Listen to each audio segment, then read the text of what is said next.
Assalamualaikum warahmatullahi wabarakatuh.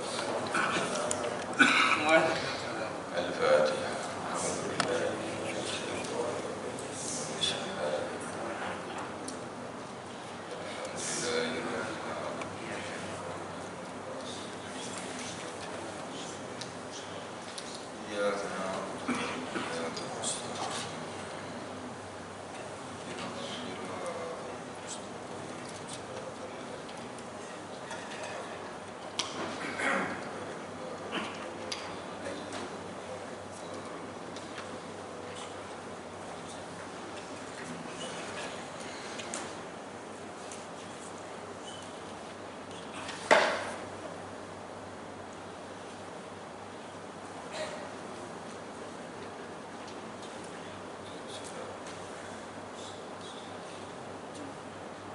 Insyaallah malam ini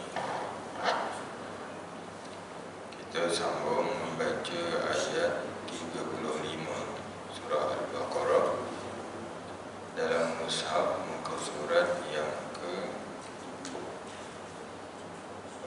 6. Surat 6. Alhamdulillahirabbil alamin wa bihi nasta'in wassalatu wassalamu ala sayyidina Muhammadin wa ala alihi wa sahbihi ajma'in.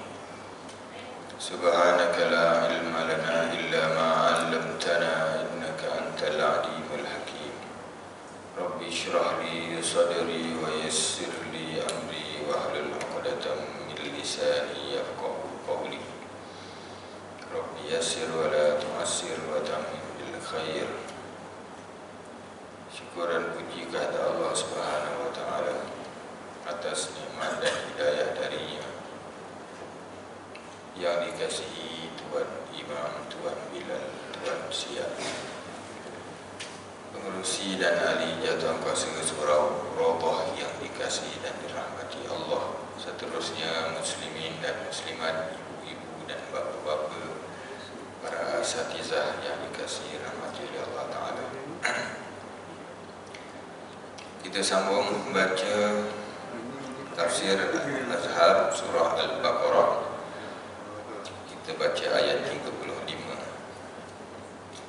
A'udzu billahi minasy syaithanir rajim.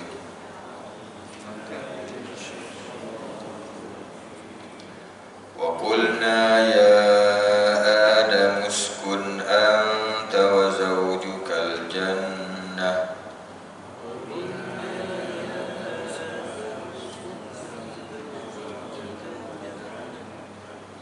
wa kula minha ragadan haitsu syi'tuma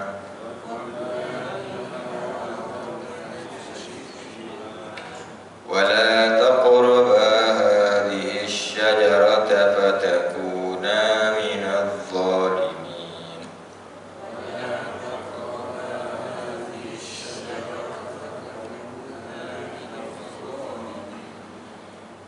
Dan kami berfirman, wahai Adam, tinggallah engkau dan istrimu di taman ini, di syurga ini, dan makanlah kamu berdua daripadanya dengan senang sesuka kamu berdua, dan janganlah kamu berdua mendekati pohon ini, kerana kalau mendekat akan jadilah kamu berdua di kalangan orang-orang yang zalim.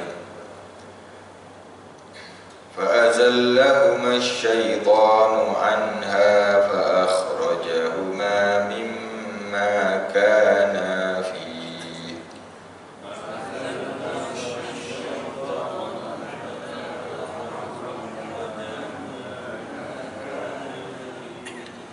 وَقُلْنَا اهْبِطُوا بَعْضُكُمْ لِبَعْضٍ عَدُوٌّ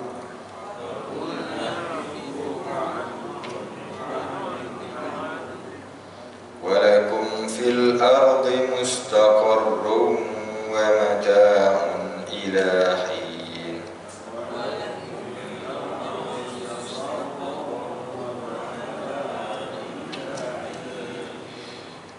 Maka digelincirkanlah keduanya oleh syaitan dari larangan itu, maka dikeluarkanlah kedua-duanya dari keadaan yang sudah ada pada mereka. Dan berkatalah, dan kami berfirman, turunlah kamu dalam keadaan yang setengah kamu terhadap setengahnya bermusuh-musuhan. Dan untuk kamu di bumi adalah tempat ketetapan dan keseronokan sehingga sampai satu masa.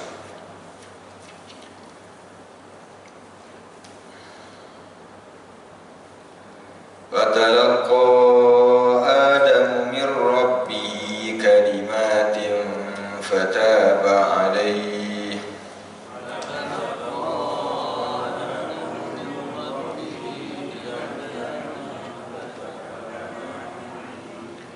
innahu huwat tawwabur rahim.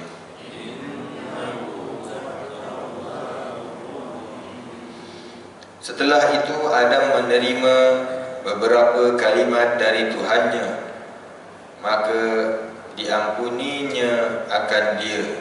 Sesungguhnya dia adalah pemberi ampun lagi maha penyayang. Qulna ihbitu minha jami'an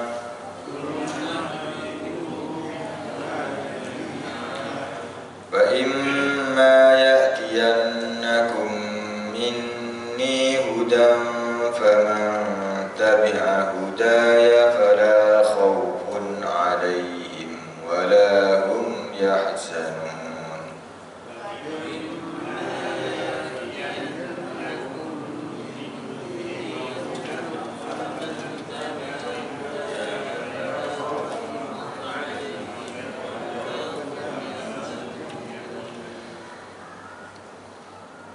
Dan kami berfirman, turunlah kamu sekalian dari syurga ini. Kemudian jika ada datang pada kamu satu petunjuk daripadaku, maka barang siapa yang menuruti petunjukku itu, tidaklah ada ketakutan atas mereka dan tidaklah mereka akan berduka cita. Walladzina kafaru wa kadzabu biayatina ulaika ashabun nar.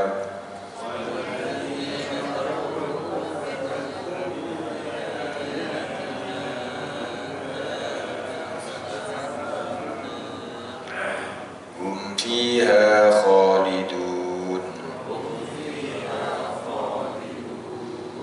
Dan orang-orang yang kafir dan mendustakan ayat-ayat kami, mereka itulah penghuni neraka yang mereka kekal di dalamnya.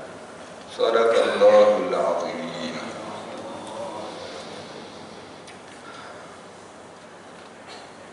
Ini adalah lanjutan ayat-ayat tentang kisah Nabi Adam alaihi salam, dari penciptaannya sehinggalah diturunkan ke dunia sampai ayat 39. Kalau kita selak sampai ayat 40, ayat 40 mula cerita tentang Bani Israel. Dan panjanglah cerita tentang Bani Israel selepas ini. Baik. Maka kita habiskanlah kisah Nabi Adam setakat yang ada dalam surah Al-Baqarah. Dalam surah-surah lain nanti ada lagi, dalam surah Taha, dalam suratul A'raf. Kisahnya disebut lagi tapi dari sudut yang berbeza, yang tidak sama. Tapi masih juga cerita pasal Adam dikeluarkan dari syurga oleh angkara syaitan. Ayat 35, wahai Adam, tinggallah engkau dan isterimu di dalam syurga. Dalam tafsir Azhari, Buya Hamka dia guna taman. Keluarlah engkau, tinggallah engkau dan isterimu di taman ini. Perkataan Al-Jannah selalu diterjemahkan sebagai syurga. Al-Jannah itu asalnya taman, kebun. Kebun tu asal tak ada pula dah, macam kebun pisang. Tapi samalah, taman dengan kebun tu menggambarkan itulah sifat asasi syurga, ada banyak pokok. Dipanggil jannah, tertutup dengan pokok-pokok. Jannah, janin, bayi dalam perut tertutup oleh perut. Jin tertutup dari pandangan kita. Jadi syurga ni banyak pokok. Selain daripada ada sungai yang mengalir di bawahnya.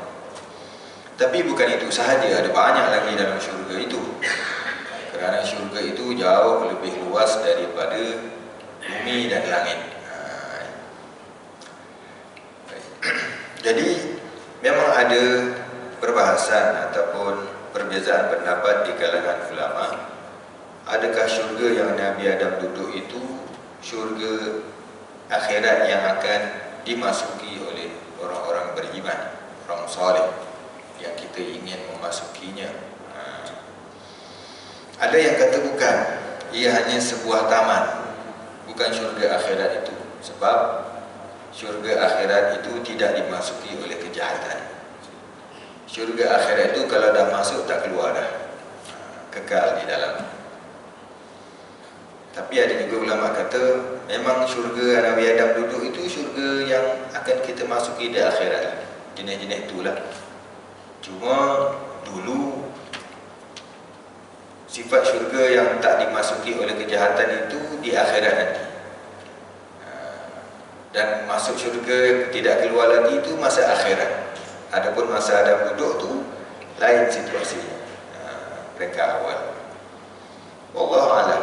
Tapi ada dalam satu hadis Nabi SAW, baginda menceritakan di padang mahsyar, saya tak ingat, mungkin saya dah sebut dalam kuliah yang lepas, bila semua manusia berasa lama duduk kat padang mahsyar itu, lalu manusia pun berpakat, kita kena minta kepada Allah supaya disegerakan proses hisab dan dibukakan pintu syurga. Lalu mulalah manusia fikir nak jumpa siapa boleh cakap. Cadangan pertamanya adalah jumpa Adam. Sebab Adam bapa seluruh manusia. Maka bila manusia berjumpa Nabi Adam, minta supaya Adam minta kepada Tuhan disegerakan hisab dan dibukakan pintu syurga. Ya Adam, anta abul bashar, wahai Adam, engkau adalah bapa manusia. Istaftih lana al-jannah, mintalah supaya pintu syurga dibukakan untuk kita. Respon Nabi Adam dalam hadis itu, Nabi Adam kata, aku bukan orang yang layak untuk itu. Wa hal akhrajakum minal jannati illa khati'atu abikum. Bukankah yang menyebabkan kamu terkeluar dari syurga kesalahan bapa kamu? Makan buah larangan yang akan disebut dalam ayat-ayat ini. Jadi maknanya jawapan Nabi Adam tu kata, kita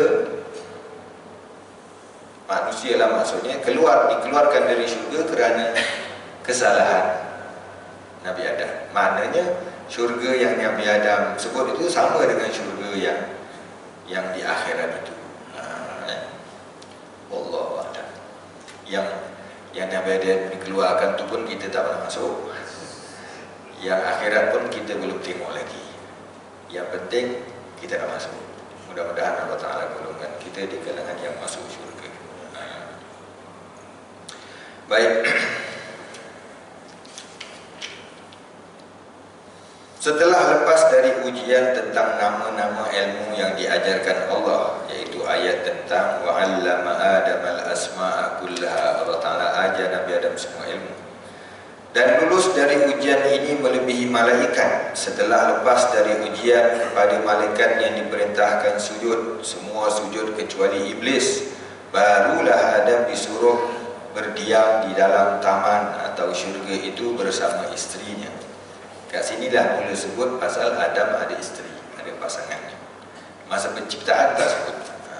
Maknanya masa dicipta daripada tanah tu Adam seorang. Nyatalah sekarang bahawa dalam ayat ini bahawa sementara itu isteri beliau telah dijadikan Allah. Maknanya daripada cipta Nabi Adam nak dicipta tu, kemudian diberi ilmu, kemudian malaikat disuruh sujud, lepas tu suruh duduk syurga bersama isteri. Watak isteri ada. ialah yang diketahui namanya oleh pemeluk ketiga agama Islam, Yahudi dan Nasrani, namanya Hawa. Hawa atau kita kata Hawa, Melayu lah tu. Dalam ejaan orang Eropah disebut Eva ataupun Eve. Tidaklah dijelaskan dalam ayat ini asal kejadiannya dan tidak perlu diterangkan pada ayat lain. Dalam Quran tak sebut Hawa ni dicipta macam mana, tapi Nabi Adam disebut dicipta ada. Sekali disebut daripada turab, itu dalam hadis. Sekali disebut daripada tin. Tin maknanya, turab maknanya tanah debu, tin maknanya tanah yang dah diadun dengan air, tanah liat. Sekali disebut daripada sol-sol, daripada tembikar, yakni tanah liat yang telah dibuat bentuk lepas tu jadi kerah, kering, itu tembikar. Semua tu adalah prosesnya. Tapi Hawa tak disebut. Tiba-tiba sebut Adam duduk syurga dengan Hawa, dengan isteri. Orang Yahudi dan Nasrani berdasarkan kepada kitab Perjanjian Lama yang dihimpun dalam koleksi yang dipanggil Bible, ataupun kalau dalam terjemahan Melayu dipanggil Alkitab. Dalam bab Kejadian pasal 2 ayat 20 sampai 24 mempunyai kepercayaan bahawa Hawa itu dijadikan Tuhan daripada tulang rusuk Nabi Adam, dicabut tulang rusuknya ketika dia sedang tidur, lalu diciptakan menjadi perempuan sebagai isterinya. Itu yang ada dalam Bible. Dalam Islam macam mana? Dalam Islam, kepercayaan yang umum tentang Hawa terjadi dari tulang rusuk Nabi Adam itu bukanlah kerana percaya kepada Bible, kitab Kejadian tadi, tapi kerana Nabi SAW telah memberi ingat bahawa kitab-kitab Taurat sekarang ini tidaklah asli lagi. Maknanya kalau kita nak rujuk pada Bible tak boleh, sebab dia tak asli dah, dan kita tak disuruh merujuk kepada Bible. Sudah banyak cacatan manusia, dan manusianya itu tidak terang siapa orangnya, dah ditambah-tambah. Jadi yang mana yang asal Injil atau Taurat kita tak tahu, yang mana yang ditambah tak tahu. Tapi maknanya ada yang betul dalam tu dan ada yang tak betul. Dan Allah Ta'ala tak buat perisytiharan, ataupun Nabi SAW tak bagi tahu yang ni betul, yang ni tak betul, tapi dibiarkan. Dia beritahu ni dah expired, jangan rujuk yang ini, rujuk Quran. Bahkan naskah aslinya sampai sekarang tidak ada. Hal ini sampai sekarang tu maknanya sampai masa zaman Buya Hamka tulislah. Hal ini diakui sendiri oleh orang Yahudi dan Nasrani. Tetapi Nabi SAW pernah bersabda ketika baginda memberi ingat kepada orang lelaki tentang perangai dan tabiat perempuan supaya pandai-pandai membimbingnya, maka disebutlah dalam hadis yang diriwayatkan oleh Imam Bukhari dan Muslim, maknanya hadis sahih. Hadis itu bersembunyi dari Abu Hurairah, istausu bin nisa'i khaira, peliharalah perempuan itu sebaik-baiknya. Ini terjemahan lengkap.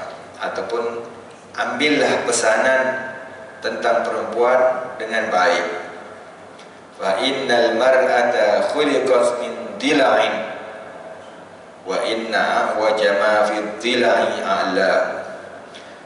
Kerana sesungguhnya perempuan dijadikan dari tulang rusuk, dan sesungguhnya yang paling bengkok pada tulang rusuk itu adalah ujungnya atau atasnya.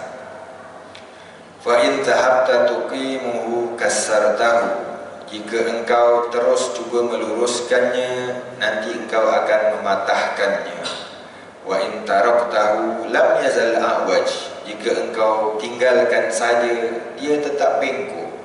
Fastausu bin nisa, maka berpesan-pesanlah tentang kaum perempuan. Hadis sahih. Kemudian ada hadis lain yang dalam riwayat Imam Bukhari dan Muslim juga. Al-mar'atu kadhila in aqamtaha kasartaha wa in istamta'ta biha istamta'ta biha wa fiha iwaj. Perempuan itu seperti tulang rusuk, jika engkau cuba meluruskannya, dia pun patah. Dan jika engkau bersuka-sukaan dengan dia, maka engkau bersuka-sukaan dengan dia, namun dia tetap bengkok. Ini hadis yang kedua. Hadis yang ketiga, innal mar'ata khuliqat min dhila'in lan tastaqima laka ala tariqah. Sesungguhnya perempuan itu dijadikan dari tulang rusuk. Dia tidak akan dapat lurus untuk engkau dengan satu cara sahaja. Fa in istamta'ta biha wa fiha iwaj. Jika engkau mengambil kesenangan dengan dia, namun dia tetap bengkok. Wa in dhahabta tuqimuha kasartaha wa kasruha talaquha. Dan jika engkau cuba meluruskannya, nescaya engkau mematahkannya. Patahnya itu adalah talaknya, maknanya cerai. Jadi komen Buya Hamka berdasarkan perbahasan ulama lain juga adalah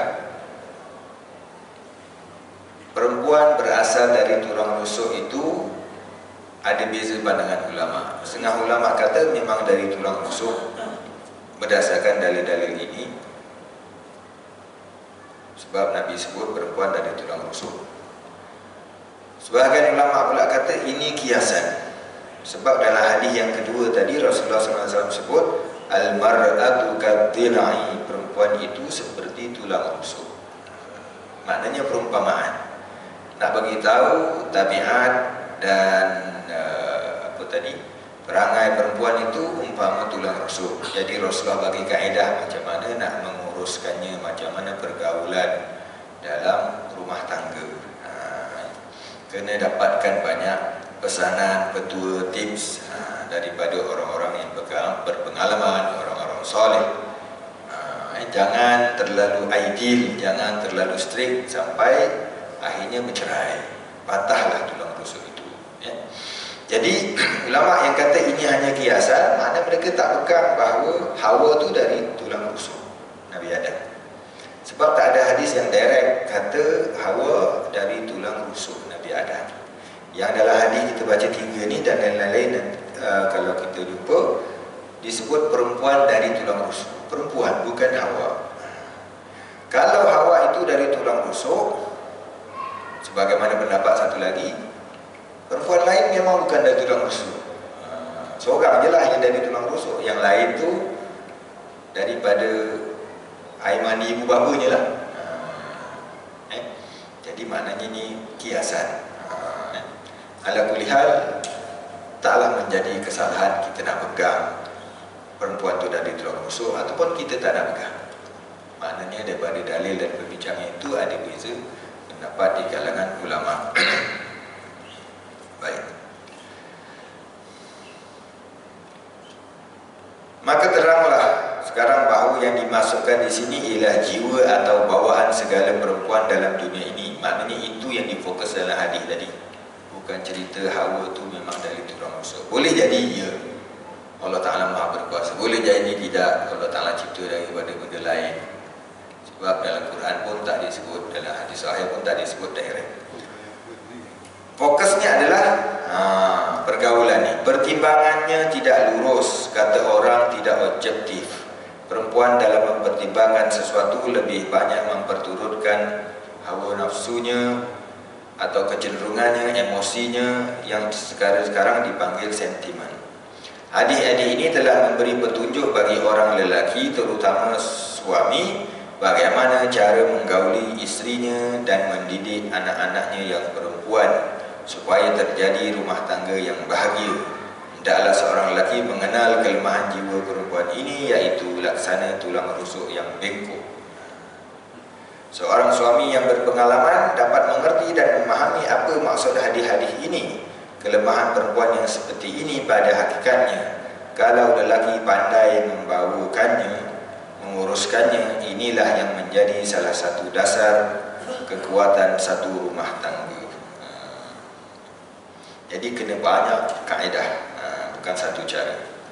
Jika perempuan itu nampak bengkoknya dalam mempertimbangkan sesuatu keuntungan dan maslahat yang umum, jika bertentangan dengan maslahat rumah tangga, seorang suami yang sedang kesusahan belanja, ini bagi contoh, Tidaklah boleh dengan kekerasan meminta supaya istrinya memberi pinjam barang hiasannya, subang emasnya digadaikan sementara guna dijadikan modal. Meskipun menurut akal yang waras, sudahlah patut dia menyerahkan pada waktu itu, sebab barang itu pun digunakan untuk pertahanan di waktu susah. Kalau diminta dengan keras, dia akan bertahan. Kalau sama-sama keras, cerailah yang akan timbul. Tetapi kalau lelaki mengenal rahsia jiwa perempuan yang bengkok itu, dia mesti menjauhi jalan kekerasan. Setengah dari sifat bengkoknya jiwa perempuan ialah jelas hiba kepada orang yang sedang susah. Kalau kelihatan nyata oleh istrinya bahawa dia susah, dan kalau ditanya oleh isteri tidak lekas-lekas menyatakan kesusahan itu, dia akan gelisah melihat kesusahan suaminya. Dia tidak akan enak makan dan tidak akan terpicing matanya tidur kerana melihat kesusahan yang menimpa suaminya yang sangat dicintainya itu. Kalau si suami pandai, dia sendiri yang akan menanggalkan gelang dan subangnya untuk dikorbankan bagi kepentingan suami dan rumah tangga. Ini satu contoh. Betul tak? Ini otak-otak semuanya. Empat ada pegang. Jadi ini salah satu contoh jaga yang diajar oleh Rasulullah SAW. Bukanlah gambarkan, membiasakan atau kelemahan, tetapi kesesuaian jiwa masing-masing. Orang lelaki dengan akalnya yang lebih, tapi emosinya, sayangnya ada peranan masing-masing lah. Maksud saya, orang perempuan ni bila dia digambarkan bengkok itu kerana banyak terkesan pada emosinya, emosi dia lebih tinggi. Sebab tu orang perempuan boleh jaga anak 3-4 orang, 10 orang. Kalau lelaki bela anak, tak ideal. Jarang-jarang lah lelaki yang boleh bela anak seorang-seorang. Jadi ini adalah panduan daripada Rasulullah SAW. Sekarang yang kita nak cerita adalah tentang ayat tadi. Ayat tadi cerita Nabi Adam ditempatkan dalam syurga bersama dengan isterinya. Jadi nak cerita ada pasangan Adam yang dalam kitab tafsir disebut namanya Hawa. Dalam Quran tak sebut nama. Tak ada nama perempuan disebut dalam Quran kecuali seorang. Satu-satunya nama perempuan yang disebut dalam Quran adalah Maryam, ibu Nabi Isa alaihissalam. Orang lelaki ada ramai. Nabi-Nabi disebut nama ada 25 orang. Lepas tu ada orang lain lagi, Luqman. Ada lagi Zaid, sahabat Nabi. Abu Bakar pun tak disebut, tapi Zaid disebut. Lagi lelaki ada yang lain lagi, yang jahat pun ada. Haman, Korun, Firaun. Firaun pun bukan nama. Firaun tu jawatan. Jadi ada nama yang Allah Ta'ala sebut Quran, ada yang tak disebut.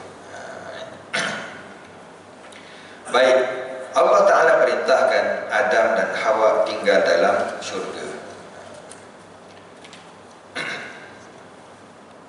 Jadi kalau bahas pasal perempuan panjang lagi, dalamnya ada 2 muka lagi. Kita langkau lah. Mana sambungannya?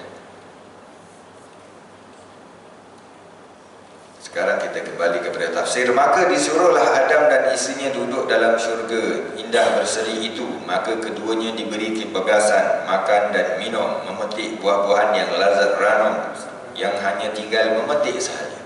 Dalam syurga itulah sifatnya. Dalam surah Ar-Rahman Allah Ta'ala sebut qutufuha wajanal jannataini dan buah syurga itu dekat, rendah. Dalam ayat lain disebut qutufuha daniyah, memetiknya dekat. Artinya bebas merdeka. Tetapi dalam ayat ini kita bertemu lagi satu pelajaran tentang falsafah merdeka. Kemerdekaan ialah kemerdekaan membatasi diri.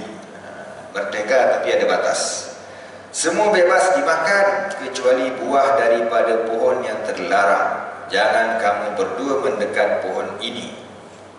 Sama juga dengan larangan lain dalam Quran, jangan menghampiri zina. Jadi pohon dalam syurga itu yang Tuhan larang, bukan Tuhan larang makan, tapi Tuhan kata jangan dekat. Wala taqraba, jangan didekat. Kenapa? Kalau dekat memang sangat tinggi risikonya. Begitu juga zina dan lain-lain yang dilarang mendekati. Kalau kamu makan, niscaya kamu rugi. Orang yang tidak sanggup memelihara kemerdekaannya, nescaya akan kehilangan kemerdekaan itu. Jadi kalau kita tak jaga, kita tak bataskan diri kita ikut batas-batas agama, lama-lama kita hilang kemerdekaan. Dan jika kemerdekaan telah hilang, kerugianlah yang akan berjumpa. Penafsir tidak hendak menyalinkan buah pohon apakah yang dilarang memakan itu. Ada orang mengatakan buah khuldi. Kalau dalam Bible dia bayangkan gambar tu buah apple. Tapi dalam Quran taklah disebut buah apa. Allah Ta'ala hanya sebut jangan dekati pohon ini. Tapi ada ayat sebut sebenarnya hal adulluka ala syajaratul khuldi. Ada orang mengatakan buah tu buah khuldi. Dalam bahasa Arabnya khuldi, bahasa Melayu maknanya kekal, buah kekal. Penafsiran ini salah. Kenapa? Sebab yang menamakan syajaratul khuldi itu bukan Allah, tetapi syaitan ketika merayu Adam, memujuk Adam. Kita boleh tengok dalam surah Taha ayat 120. Ketika iblis memujuk Adam makan buah larangan itu, dia kata hal adulluka, nak tak aku tunjukkan kepadamu ala syajaratil khuldi, kepada pohon kekal. Tawarannya adalah kau makan ni kau kekal dalam syurga. Tapi kita pun tahu bila Nabi Adam makan makin tak kekal, makin cepat keluar. Tapi itulah produk manusia buat ni, kalau jual memang dia punya promo tu kekal, awet muda, jadi muda balik, jadi putih, urat apa, kulit jadi tegang, licin. Ni kalau buat TikTok banyak elan-elan ni, salah tu. Kadang yang dielan lain, yang dihantar lain. Tengok gambar bukan main, menjadilah produk ni, mesin ni. Bila beli sampai rumah, macam ni je. Kecil je. Rupanya pilih-pilih betul. Video tu gambar lain, hantar lain. Ni kalau TikTok lah. Kalau Shopee tu tahan sikit, bila kita tengok lain boleh hantar balik. TikTok ni payah pula. Baik. Jadi yang menamakan pokok khuldi itu syaitan. Dalam ayat 36 tu fa'azallahuma syaitanu anha, lalu mereka digelincirkan oleh syaitan, iaitu dengan pujukan supaya makan buah larangan.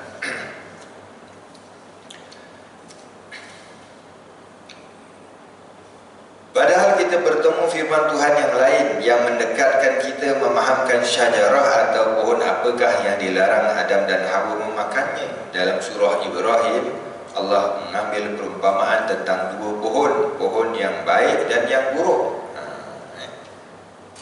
Syajaratin thayyibah, kakalimatin thayyibah. Satu lagi pohon yang jahat. Perumpamaannya dari kalimat yang buruk. Kalimat yang buruk adalah segala macam kederhakaan kepada Allah. Yang paling buruk ialah syirik. Jadi hakikat pohon dalam syurga itu kita tak tahu pokok apa. Ada juga pandangan yang kata pokok pohon larangan itu kiasan. Ada yang kata ilmu yang dilarang, ada yang kata persetubuhan. Allah alam. Zahirnya Quran sebut pokok, kita kata pokok lah. Pokok apa kita tak tahu. Bukan pokok apple, bukan pokok durian. Allah alam. Tapi poin dia adalah Allah tak bagi. Kemudian syaitan offer. Maka pelanggaran kepada larangan sahaja sudahlah namanya mulai memakan buah pohon yang buruk. Adam dan Hawa dilarang mendekati pohon yang terlarang itu. Firman Allah Ta'ala dalam ayat 36, maka digelincirkanlah keduanya oleh syaitan dari larangan itu, dan dikeluarkanlah keduanya dari keadaan yang sudah ada pada mereka. Kerana keadaan mereka adalah dalam syurga yang banyak nikmat, yang tidak haus, yang tidak letih dalam tu. Tapi godaan iblis itu menyebabkan mereka tergelincir. Dalam ayat ini kita mula jumpa kalau kira daripada depan, jumpa syaitan. Nama syaitan. Masa cerita pasal sujud, yang tak nak sujud namanya iblis. Itu dalam ayat 34. Dalam ayat 36, yang menggelincirkan mereka syaitan. Jadi syaitan itu diambil daripada perkataan asal syaitana, yang bermakna yang menjauhkan, ataupun berasal daripada perkataan syaitan yang makna menyala-nyala. Memanglah syaitan itu dicipta daripada api, dia menyala-nyala. Dan api ini, api yang menyala itu dia ada bahan bakar dia. Bila bahan bakar dia habis, api itu hilang. Itulah asal jin daripada api. Maknanya dia tak macam fizikal kita. Kita daripada tanah. Tanah tu ada, itu nampaklah boleh pegang. Tapi api lain, ada tenaga baru dia muncul.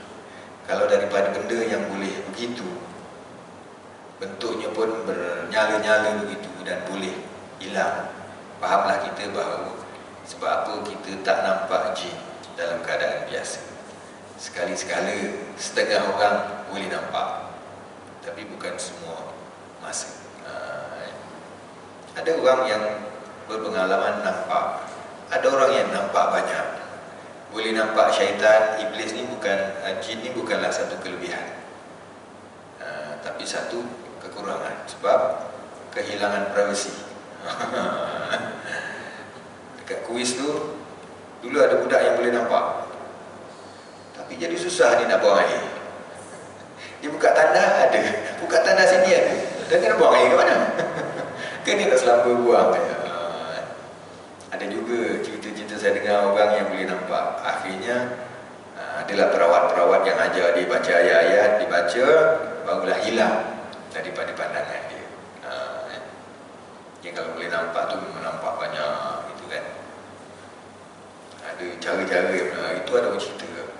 Ustaz lah cerita pengalaman kawan dia boleh nampak jin. Petuanya minum air mandi mayat. Wah. Kerja gila betul. Air mandi orang pun kita tak minum, air mandi kita pun kita tak minum, air mandi mayat dia minum.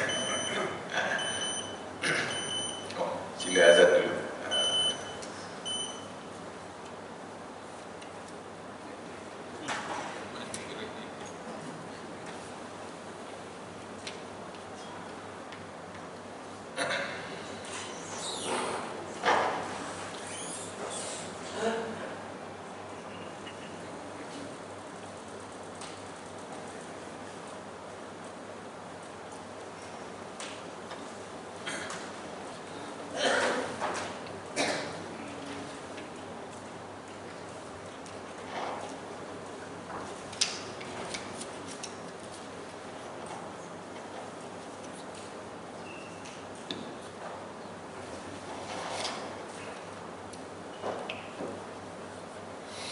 Allahu Akbar, Allahu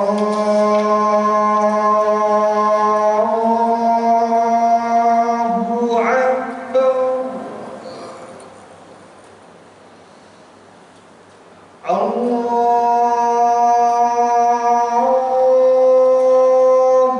Akbar.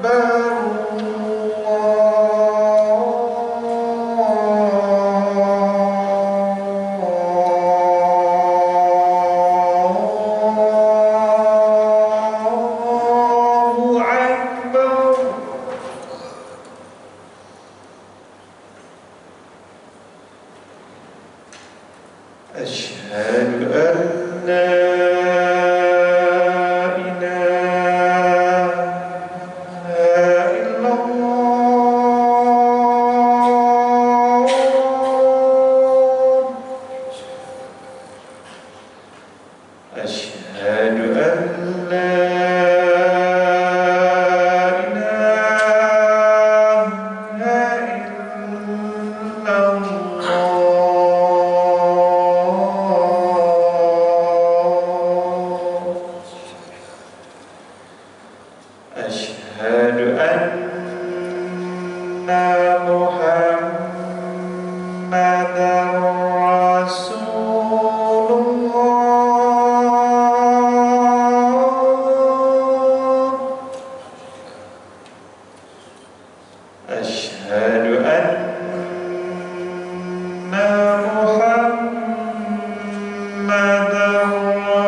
Tuan-tuan sidang jemaah muslimin muslimat yang dikasihi rahmati Allah Ta'ala.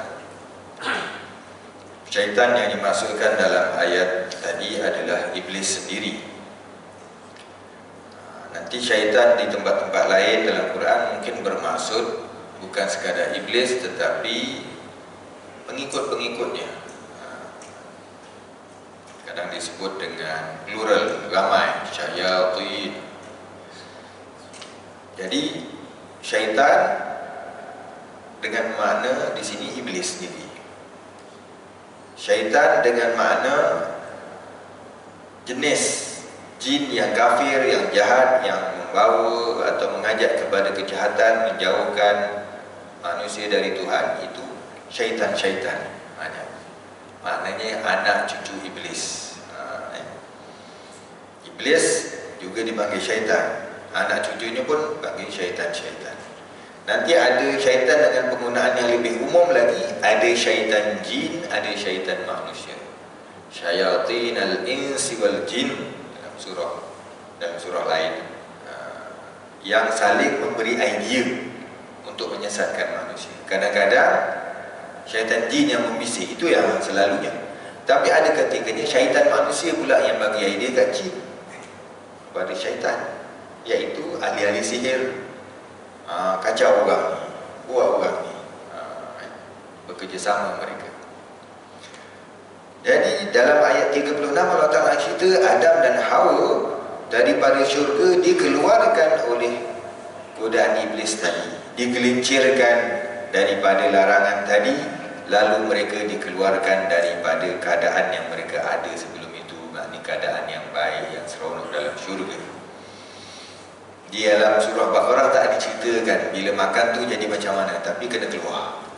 Dalam surah Araf diceritakan pakaiannya tanggal. Itu nanti dalam tafsir surah Araf boleh kita tengok. Jadi di sini Allah Ta'ala cerita syaitan menyebabkan mereka terkeluar daripada syurga. Lalu Allah Ta'ala kata wa qulna bitu ba'dukum li ba'din adu. Turunlah kamu, sebahagian kamu jadi musuh kepada sebahagian yang lain. Makna kamu manusia dengan iblis syaitan adalah musuh. Musuh, memang musuh. Dan Allah Ta'ala kata turun, ia menggambarkan bahawa syurga itu di tempat yang tinggi, di alam yang lebih tinggi, dan Nabi Adam diturunkan mendarat di bumi. Duduklah kat bumi.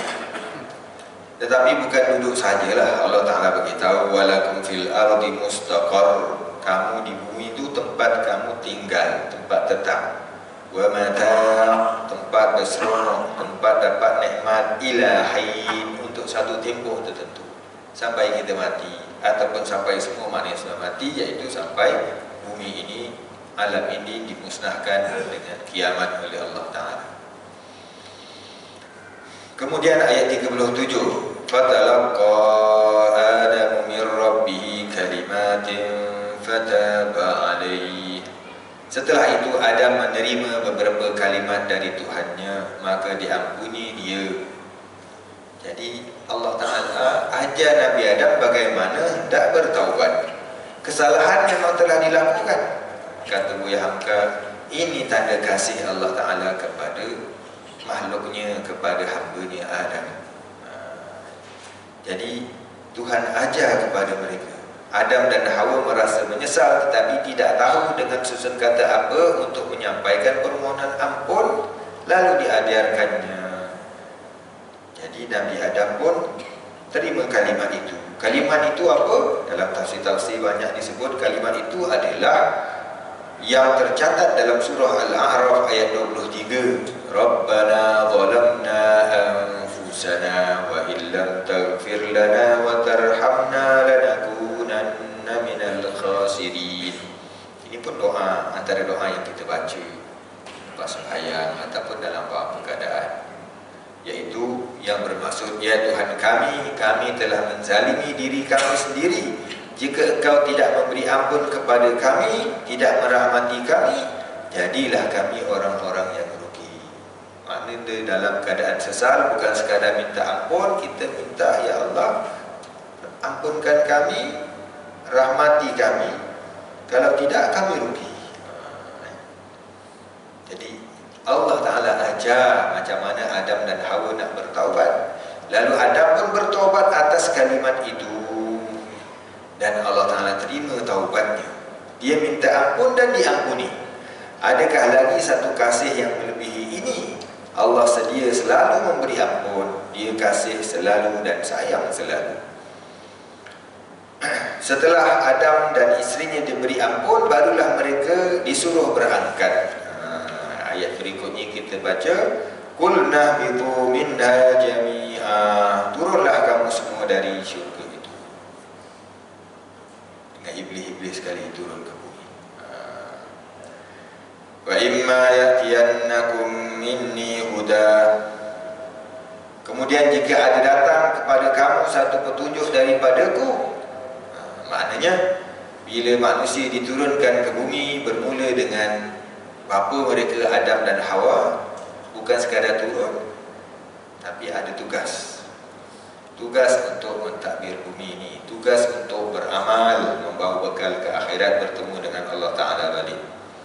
Allah Ta'ala tak biarkan manusia begitu saja, tapi Allah Ta'ala hantar hidayah, wahyu kepada para Nabi dan Rasul. Bermula dengan Nabi Adam sendiri, Rasul kepada anak-anaknya. Jadi Adamlah yang membimbing manusia. Allah Ta'ala kata, sesiapa yang menurut petunjukku, tidaklah ada ketakutan atas mereka dan tidaklah mereka berduka cita. Siapa ikut petunjuk wahyu, dia akan selamat di akhirat, tidak duka cita, tidak akan bimbang, takut.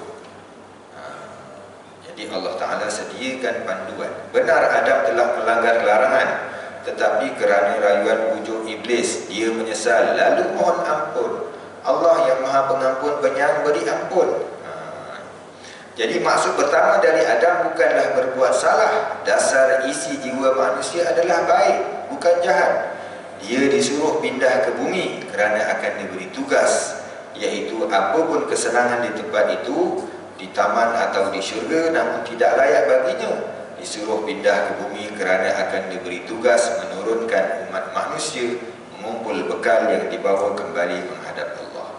Memang dia telah berdosa, tetapi dosanya telah diampuni. Kalau kita tengok ayat tadi, kita tengok Allah Ta'ala ajar untuk bertaubat. Adam bertaubat dan Allah Ta'ala terima taubatnya, baru turun ke bumi. Jadi bukan turun ke bumi baru bertaubat. Kalau Kristian punya versi lagi, dosa itu diwarisi pula. Daripada zaman Nabi Adam, dosa tu ditanggung oleh manusia sampai zaman Nabi Nuh, sampai zaman Nabi Musa, sampai Nabi Isa baru ditebus. Jadi siapa percaya Nabi Isa tu penebus dosa, dia selamat. Pelik pula dia punya ajaran.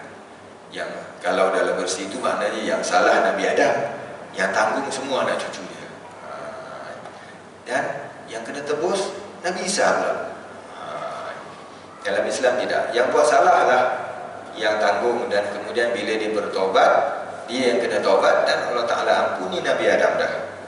Dan Nabi Adam walaupun kerana kesalahan itu diturunkan ke bumi, ke dunia, tetapi masa Nabi Adam dicipta daripada awal pun memang nak diletakkan ke dunia. Jadi ke mana pun maknanya itu memang plannya ke situ. Bukan kita nak marah buat Nabi Adam, ni abah punya masalah, atuk punya masalah, kita orang duduk kat bumi ni. Ada hadis kita Nabi Musa argue Nabi Adam masa kat padang mahsyar. Wahai Adam, kerana engkau lah kami semua duduk kat bumi. Lalu Nabi Adam jawab balik, kenapa engkau nak bantah dalam satu perkara yang telah ditentukan kepada aku? Dari jalan segi kita boleh faham, ada ulama sebut ini, makna Nabi Adam tu memang duduk syurga, lepas tu memang nak turun bumi. Jadi tapi bila makan buah larangan, turun lagi cepat.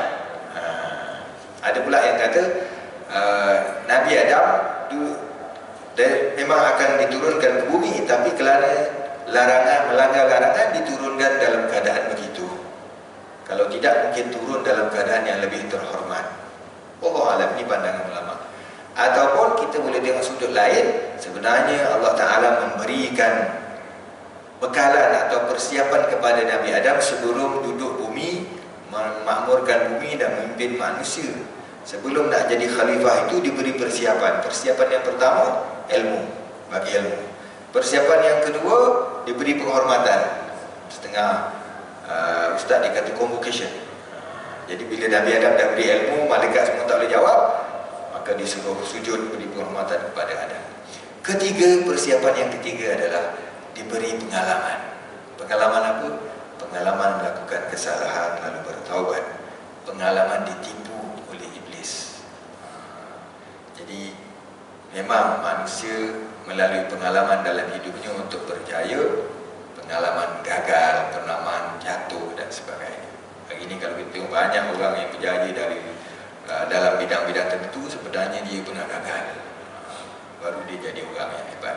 Itu dunia punya lah. Tapi di sisi Allah Ta'ala untuk akhirat ni pun kita telah diberi pengalaman melalui Nabi Adam ditipu oleh iblis, dan supaya kita tidak ditipu oleh iblis sebagaimana datuk kita dulu, sebagaimana Allah Ta'ala sebut dalam ayat lain, la yahtinannakumus syaitan, jangan kamu diperdaya oleh syaitan, kama akhraja abawaikum minal jannah, sebagaimana syaitan itu telah menyebabkan kedua ibu bapa kamu terkeluar dari syurga.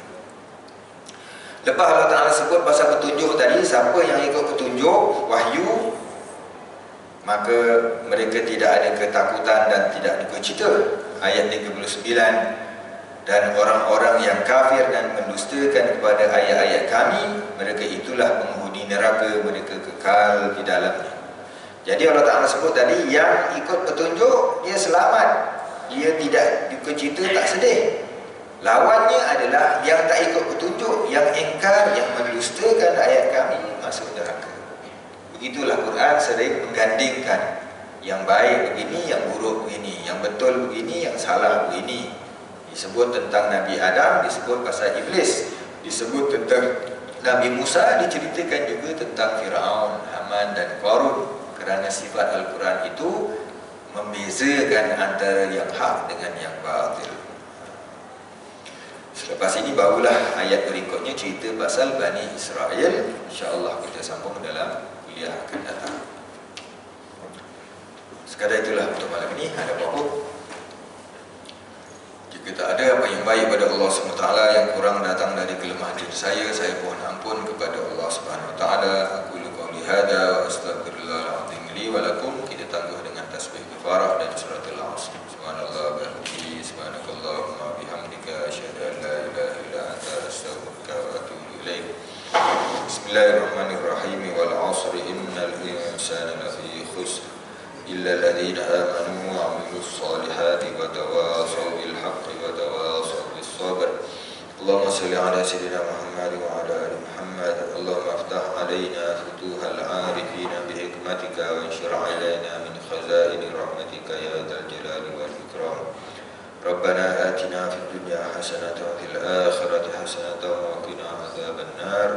ربنا ظلمنا أنفسنا وإن لم تغفر لنا وترحمنا لنكونن من الخاسرين.